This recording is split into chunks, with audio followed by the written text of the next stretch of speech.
again with another full body exercise. First exercise, there's a lot of elements. You can choose to do whichever ones you want. I'll show you the entire ordeal. So, grab some moderate weights.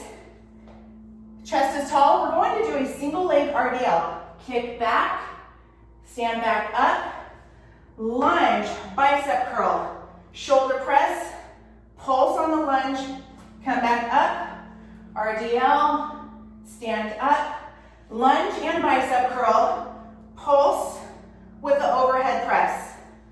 All right, 10 reps each side.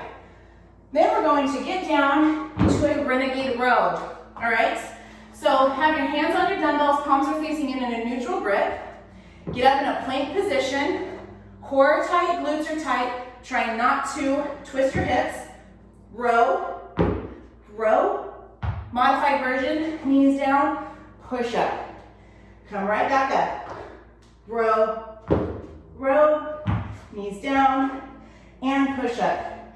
Found 10 sets of that, 10 reps, excuse me. Pretty challenging. If you're really strong, you don't have to come down on your knees for that push-up. Stay up. You can also challenge yourself if you have heavier dumbbells. But man, these 10 hills got me pretty good. Next exercise, we're going to do a sumo squat.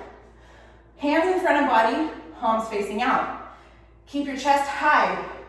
Drive your knees out, come down in a sumo squat and hold for 1, 2. Bicep curls and pop right back up. All right, so knees out, squat down, curl, curl, and up. Really get your heart rate up. 10 sets of those. Last exercise. We didn't use any weights. We were quite happy with this. Curtsy lunge into abduction. So kick your right leg back. Don't let it go more than a foot out. Keep it even tucked under your front knee.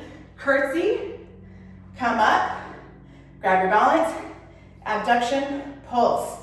Come back down, up, abduction, pulse. 10 sets, each side. Have my hand out like this just for balance and stability. That's it. Try 3 rounds of that. You will be dying. See you.